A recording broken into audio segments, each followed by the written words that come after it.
Hello അസ്സലാമു അലൈക്കും. ഒരു വെറൈറ്റി ചിക്കൻ സ്നാക്കിൻ്റെ റെസിപ്പി ആയാലോ? ഇതിന് പേരൊന്നും ഞാൻ ഇട്ടിട്ടില്ല. വീഡിയോ കണ്ടിട്ട് നിങ്ങൾക്ക് ഇഷ്ടമാവുന്ന ഒരു പേര് നിങ്ങൾ ഇട്ടോളും. അതുപോലെ തന്നെ ഇഷ്ടമായ ട്രൈ ചെയ്ത് നോക്കുകയും ചെയ്യും. അപ്പോൾ നമുക്ക് പ്രിപ്പറേഷനിലോട്ട് പോയാലോ? അതിനുവേണ്ടി ഞാൻ ചിക്കൻ മാരിനേറ്റ് ചെയ്യാൻ വേണ്ടിയിട്ട് ബോൺലെസ് പീസ് ചിക്കനിലോട്ട് ഉപ്പും കുരുമുളക് പൊടിയും മുളക് പൊടിയും മല്ലിപ്പൊടിയും ലെമൺ ജ്യൂസും കൂടി ആക്കിയിട്ട് അതൊന്ന് ബട്ടറിലിട്ട് ഫ്രൈ ചെയ്തെടുത്തിട്ടുണ്ടായിരുന്നു. ഓവർ ഡ്രൈ ആക്കേണ്ട, ജസ്റ്റ് ഒന്ന് ഫ്രൈ ചെയ്തെടുത്താൽ മതി. പിന്നെ നമുക്കിതിലേക്ക് ആവശ്യമുള്ള വെജിറ്റബിൾസ് ക്യാരറ്റും ക്യാബേജും സവാളയും മാത്രമാണ്.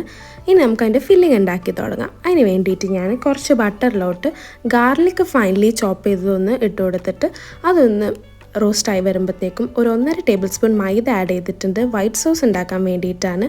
അതിലേക്ക് ആവശ്യത്തിലുള്ള പാല് കൂടി ആഡ് ചെയ്ത് കൊടുത്തിട്ട് നല്ലോണം മിക്സ് ചെയ്ത് കൊടുക്കുക. അതൊന്ന് കുറുകി വരുമ്പോഴത്തേക്കും ഒരു ചിക്കൻ സ്റ്റോക്ക് ക്യൂബ് ഞാൻ ആഡ് ചെയ്തിട്ടുണ്ട്. അപ്പോൾ ഇനി സോൾട്ട് എക്സ്ട്രാ വേറെ ആഡ് ചെയ്യേണ്ട. പിന്നെ ആവശ്യത്തിലുള്ള ചില്ലി ഫ്ലേക്സ് കൂടി ആഡ് ചെയ്ത് അതൊന്ന് മിക്സ് ചെയ്തിട്ട് നമ്മൾ നേരത്തെ ഫ്രൈ ചെയ്ത് വെച്ച ചിക്കനും കട്ട് ചെയ്ത് വെച്ച് വെജിറ്റബിൾസും കൂടി ആഡ് ചെയ്ത് കൊടുത്തിട്ട് 2 മിനിറ്റ്സ് ഒന്നുകൂടി ഇളക്കി കൊടുക്കുക.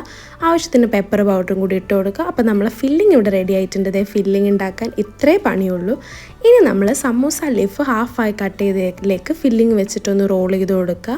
അതിൻ്റെ രണ്ടറ്റത്തും നമ്മൾ മൈദയുടെ വെള്ളം വെച്ചിട്ടൊന്ന് ജസ്റ്റ് സ്റ്റിക്ക് ചെയ്ത് കൊടുത്തിട്ട് അതുപോലെ തന്നെ നമ്മൾ റസ്ക് പൗഡറിലും കൂടി ഒന്ന് രണ്ടറ്റം ഒന്ന് കോട്ട് ചെയ്തെടുക്കാം. അല്ലാന്നുണ്ടെങ്കിൽ നിങ്ങൾക്ക് സമൂസ ലീഫിൽ സമൂസയുടെ ഫില്ലിംഗ് ആയിട്ടാക്കാം, മൈദയുടെ ഷീറ്റിൽ സമൂസ ഫില്ലിംഗ് ആക്കാം. നിങ്ങൾക്ക് ഇഷ്ടമുള്ള പോലെ ആക്കിയിട്ട് ഫ്രൈ ചെയ്തെടുക്കാം. സിമ്പിളായിട്ടുള്ള നല്ല ടേസ്റ്റി ആയിട്ടുള്ള ഒരു ഫില്ലിംഗ് ആണ്. ഇതിൻ്റെ താത്തായുടെ റെസിപ്പി ഒന്ന് പ്രത്യേകം പറയാൻ പറഞ്ഞിട്ടുണ്ട്. അപ്പോൾ ഇഷ്ടമായ ട്രൈ ചെയ്ത് നോക്കുക.